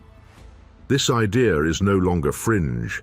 Studies in architectural neuroscience show that certain proportions affect mood, cognition, and stress levels. Sacred spaces across cultures independently converge on similar geometries, domes, spirals, axial symmetry, not because of shared tradition, but because of shared biology. The Great Pyramid may represent the most refined application of this principle ever achieved. In that context, the question of immortality becomes less symbolic and more technical. Immortality is not the survival of flesh, but the persistence of pattern. Everything that exists is temporary as matter, but durable as information. Waves pass, but the equations that govern them remain. If one could align a pattern perfectly with the fundamental structure of reality, that pattern would not vanish. It would recur, resonate, reappear wherever conditions allowed. The pyramid may therefore function as a template rather than a container. It does not preserve a body, but a relationship. It encodes a way of being in tune with the universe. Anyone capable of recognizing that encoding can, in principle, recreate the state it represents. This is why its message does not expire. It does not belong to a single culture or era. It belongs to consciousness itself. Such a perspective dissolves the tension between science and spirituality. Both become methods of attunement rather than systems of belief. Measurement and meditation converge as different approaches to the same goal, alignment with truth. The ancient builders may not have separated these paths because they had no reason to. To observe was to participate, to calculate was to contemplate. Knowledge was not accumulated, it was remembered. This idea of remembrance is crucial. It implies that understanding is not linear progress from ignorance to enlightenment, but cyclical return to coherence. Each civilization rediscovers fragments of an underlying order, interprets them through its own tools, and eventually forgets the context that gave them meaning. The Great Pyramid survives these cycles precisely because it does not explain itself. It cannot be outdated, it can only be re-encountered. If future research confirms that its geometry mirrors quantum resonance, planetary ratios, and cognitive harmonics simultaneously, then the implications are profound. It would suggest that intelligence, whether human or otherwise, is defined less by technological capability and more by perceptual integration. Advanced knowledge would not be characterized by control over nature, but by intimacy with its patterns. In this light, the pyramid is not a relic of lost technology, nor evidence of external intervention. It is evidence of internal coherence. A civilization capable of such construction would have viewed itself not as separate from the universe, but as an expression of it. The boundary between observer and observed would have been thin, perhaps non-existent. The enduring mystery, then, is not how they built it, but how they perceived the world. What mode of awareness allows one to sense ratios before naming them, to feel geometry before formalizing it, to hear harmony in stone? That mode may still exist within us, dormant, overridden by abstraction, but not erased. Moments of insight, aesthetic awe, sudden clarity may be glimpses of it resurfacing. The Great Pyramid does not demand belief in any particular narrative. It does not require gods, aliens, or forgotten empires to be meaningful. Its significance lies in what it reflects back to us. A universe structured, not random. A reality governed by resonance. A consciousness capable of alignment. If eternity is possible, it is not because time stops, but because pattern continues. And if immortality exists, it is not granted, but achieved through harmony. The pyramid stands as a quiet assertion of this truth. Not speaking, yet saying everything. Not moving, yet vibrating still. In its shadow, the question is no longer whether we can unlock its secrets, but whether we can recognize ourselves within them. Because if the universe is geometry, and geometry is awareness made visible, then the pyramid is not pointing outward to some distant origin. It is pointing inward, toward a level of understanding humanity has touched before and may yet touch again. Here, the idea deepens even further. If geometry is the skeleton of reality and vibration its breath, then consciousness may be the force that allows the universe to recognize its own shape. What we call awareness might not be something produced inside the skull, but something that emerges when matter aligns itself with certain harmonic conditions. In that view, the brain is not the source of thought, but a transducer, converting universal patterns into personal experience. The pyramid, then, would not be sacred because of symbolism alone, but because it embodies those same conditions in stone. It becomes a place where matter, geometry, and frequency meet in near-perfect balance, creating an environment where perception itself could shift. Consider how modern neuroscience describes altered states of awareness. During deep meditation, sensory boundaries soften, time perception dissolves, and the sense of self expands beyond the body. Brain activity becomes more coherent, less chaotic, oscillating in synchronized rhythms.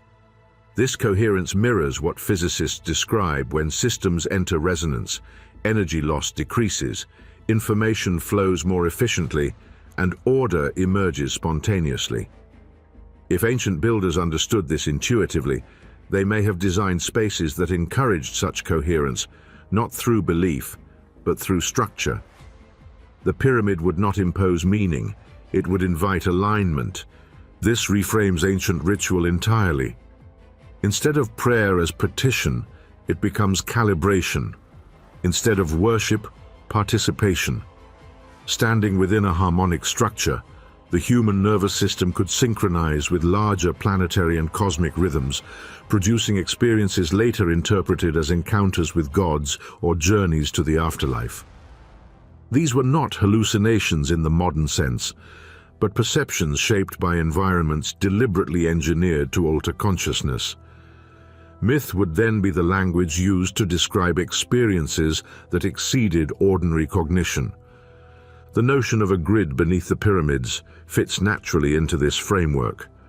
A grid is not merely a physical network, but a pattern of relationships. In physics, fields exist everywhere at once, defined not by objects, but by interactions.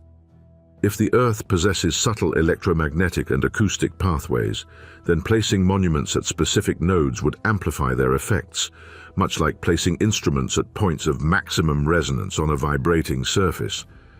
The pyramid complex would function as part of a larger system, not isolated structures but components in a planetary design. What is striking is that similar alignments appear across the globe. Megalithic sites often occupy geologically active regions, places where the Earth's crust is thin or stressed. These areas naturally emit electromagnetic fluctuations and acoustic phenomena. Ancient cultures consistently marked them as sacred, long before modern instruments could measure such effects. This suggests not superstition, but sensitivity. A civilization attuned to subtle environmental signals would experience the planet as alive, responsive, communicative. Sacred geography would emerge naturally from direct interaction, not abstract theory. Over time, as societies grew more complex and hierarchical, that sensitivity may have faded. Knowledge, once experiential, became symbolic. Geometry became calculation rather than perception. Ritual became repetition rather than exploration. Eventually, the original purpose of these structures was forgotten, leaving only their outer forms. What remained were tombs, myths, and unanswered questions. Yet the structures themselves never stopped functioning. They continued to resonate, silently interacting with the planet, waiting for observers capable of asking the right questions again. This is where modern science re-enters the story. With tools capable of detecting minute fluctuations, we are beginning to rediscover what ancient builders may have known without instruments. We measure standing waves, resonance cavities and field amplification, then express surprise when stone behaves like a device. But stone is not inert in the quantum sense. At microscopic scales, crystalline structures vibrate, store information, and interact with electromagnetic fields. Granite, rich in quartz, exhibits piezoelectric properties, converting pressure into electrical charge. In a structure of massive scale and precise geometry, those effects could become significant. Seen this way, the pyramid is not an anomaly, but an early experiment in applied physics, one conducted with a different epistemology. Instead of isolating variables, it integrated them. Instead of reducing complexity, it embraced it. The goal was not control, but harmony. Modern technology seeks to dominate energy, to extract and consume it. Ancient technology may have sought to cooperate with energy, to guide and reflect it. The difference is philosophical, not technical. If consciousness is indeed linked to resonance, then evolution itself may follow harmonic principles. Civilizations rise when coherence increases and fall when it breaks down. Knowledge is not lost because it is destroyed, but because the conditions required to access it disappear. Incoherent societies cannot perceive coherent truths. They see monuments but not meaning, measurements but not music. Yet the information remains embedded in form, waiting for alignment to return. This suggests a future that is less about invention and more about reintegration. As quantum physics, neuroscience, and information theory converge, the artificial boundaries between matter, mind, and meaning dissolve. The questions ancient builders asked are resurfacing, now framed in equations rather than hymns. What is reality made of? How does observation shape existence? Can order emerge without force? Each answer points back to resonance, to pattern, to geometry as the silent organizer of all things. If humanity learns this lesson again, the implications are profound. Architecture would no longer be purely functional or aesthetic, but cognitive. Cities could be designed to enhance clarity, cooperation, and psychological balance. Technology could amplify awareness rather than distraction. Energy systems could work with planetary rhythms instead of against them. In such a world, the pyramid would no longer seem mysterious. It would appear inevitable. The idea that the builders were more human is not a claim of superiority, but of orientation. They may have lived closer to the source of experience, less buffered by abstraction. Their intelligence was not sharper but broader, extending inward as much as outward. When that balance was lost, progress continued, but wisdom lagged behind. We gained power while forgetting proportion. The grid beneath the pyramids, whether physical, energetic, or symbolic, represents connection. It reminds us that nothing stands alone, that every structure participates in a larger pattern. The pyramid endures not because it defies time, but because it aligns with it. It does not resist change, it resonates through it. And perhaps that is the quiet message embedded in its form, not instructions, not warnings, but an invitation. An invitation to remember that reality is not something we inhabit, but something we participate in. That consciousness is not an accident, but a feature of the universe recognizing itself, and that when matter, mind, and meaning fall into harmony, what emerges is not mystery, but clarity. The grid was never hidden. It was always there, beneath the stone, beneath the myth, beneath our forgetting. The moment we tune ourselves to its frequency, it becomes visible again, not as a revelation from the past, but as a mirror of what we are becoming. What this passage ultimately gestures toward is a reconciliation that humanity has been circling for as long as it has been able to wonder. The split between subject and object, between observer and observed, between mind and matter, has always been provisional. It exists not because reality is divided, but because perception is limited. When the ancients encoded their understanding in stone, they were not attempting to dominate nature or explain it away. They were attempting to remain aligned with it, to fix in form a truth they understood would otherwise dissolve into abstraction over time. The idea of a forbidden equation does not imply secrecy in the conventional sense. It implies something that cannot be grasped through reduction alone. Modern science excels at breaking phenomena into parts, isolating variables, and extracting rules. Yet the deeper physics goes, the more it encounters relationships that cannot be separated without losing their meaning. Entanglement, superposition, and non-locality all resist intuitive explanation because they describe wholes that cannot be fully understood by examining fragments. In this way, physics begins to echo the insights once expressed through sacred geometry, that reality is fundamentally relational. The pyramid's power, then, does not lie in a hidden chamber or a lost inscription, but in its capacity to embody relationship. Earth and sky, square and circle, stillness and ascent are not symbols layered onto the structure, they are the structure.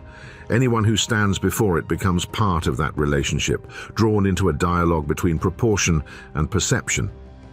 The experience precedes interpretation.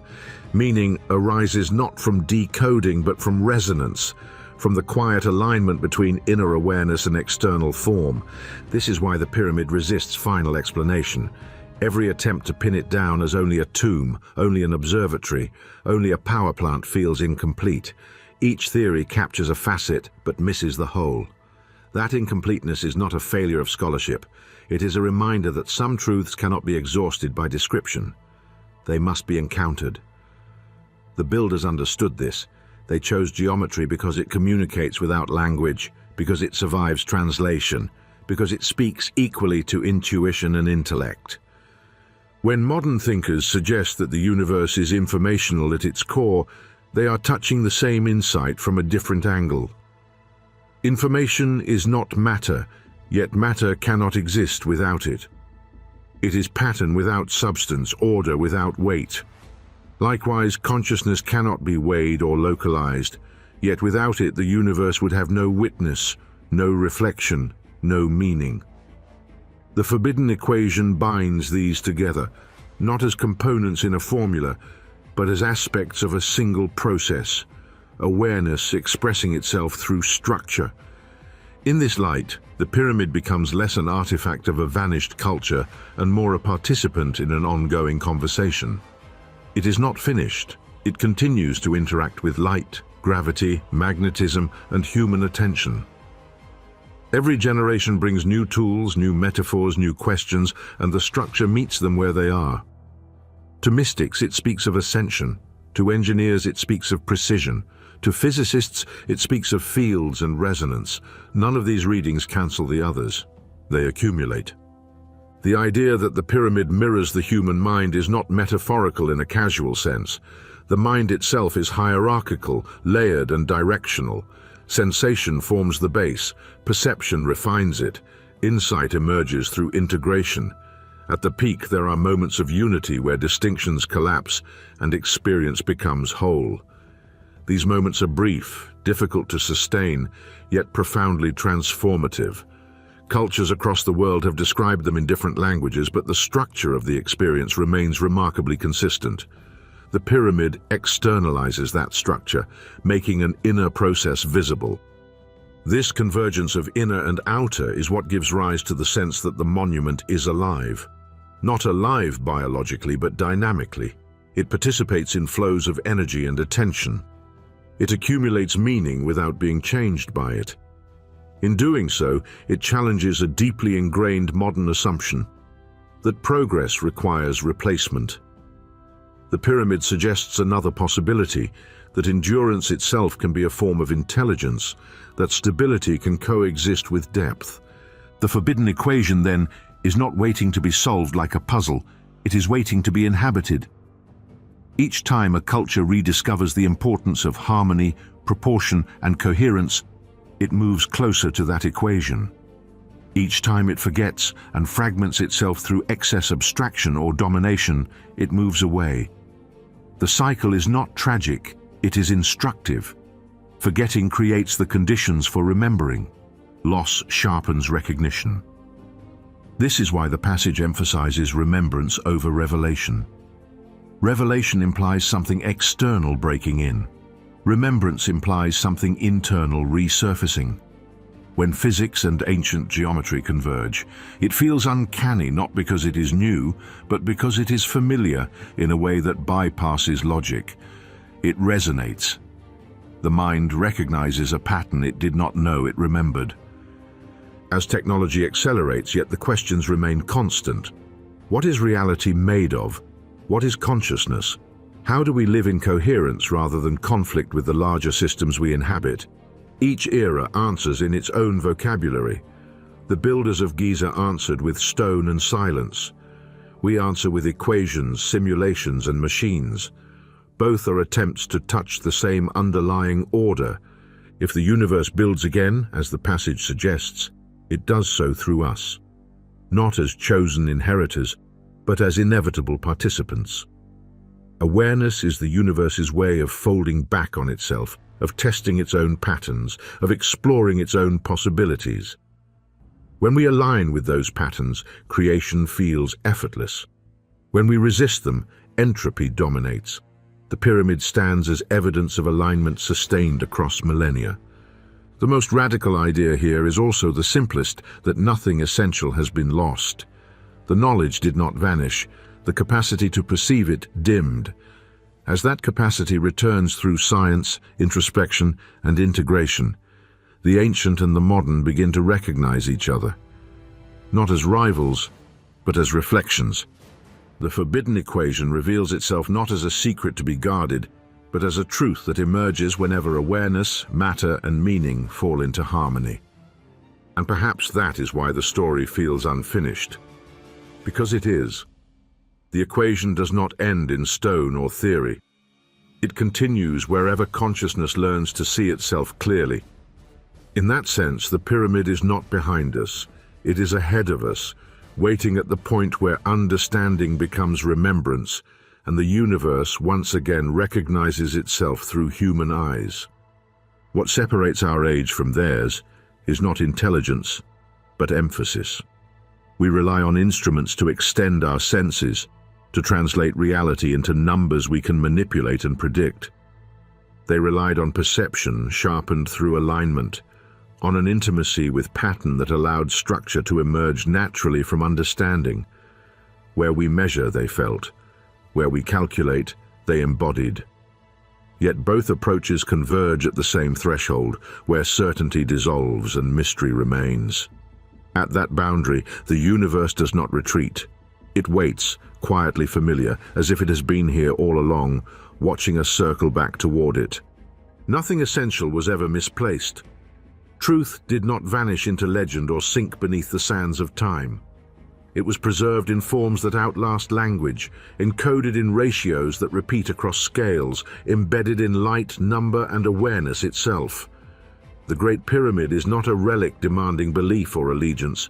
It does not ask for faith. It invites recognition. To stand before it is not to feel overwhelmed by antiquity, but to experience a subtle resonance, a sense that something within you already understands what you are seeing. The weight you feel is not historical, it is familiar. That familiarity arises because we are not separate observers peering into a finished universe. We are participants in an ongoing process. Creation did not conclude in the distant past. It continues through perception, thought, and understanding. Every insight is the universe reflecting on its own structure through us. Every question we ask is reality, testing the limits of its own self-awareness. In that sense, humanity is not an end point or a footnote, it is a continuation. We are not outside the design, we are one of its expressions. The builders of the Great Pyramid may have understood this more clearly than we assume. Their alignment to the stars was not an attempt to escape the earth or worship distant lights. It was a gesture of coherence, a way of placing human existence within a larger rhythm. By mirroring cosmic order on the ground, they were not reaching upward. They were turning inward, recognizing that the same structure governing the heavens also operates within consciousness. The true orientation was never astronomical alone. It was perceptual. Seen this way, the pyramid becomes a mirror rather than a monument. It reflects not what humanity once was, but what it is capable of remembering. Eternity, in this context, is not endless duration. It is continuity of pattern. What persists is not material form, but coherence. Civilizations rise, technologies evolve, languages fade, yet the underlying geometry remains accessible to any mind capable of attuning to it. That is why the structure still speaks without words. As we push deeper into the unknown through science and exploration, we often imagine ourselves venturing into uncharted territory, but again and again our discoveries echo insights once expressed through stone, myth, and proportion. This does not diminish modern knowledge, it completes it. The journey forward loops back on itself, revealing that progress and remembrance are not opposites, but partners. The future does not abandon the past, it recognizes it. In that recognition, something subtle shifts. The universe is no longer an object to be conquered or decoded, but a process to be participated in. Awareness becomes an active force, not an accidental byproduct. Meaning is not imposed from outside, but emerges through alignment. This is the quiet lesson encoded in the pyramid's stillness. It endures, not because it resists time, but because it resonates with it. Thank you for joining us on this extraordinary journey through the universe on frontiers of infinity. If this glimpse into the unknown has sparked your curiosity, be sure to subscribe and join us, where we unravel the darkest mysteries of space.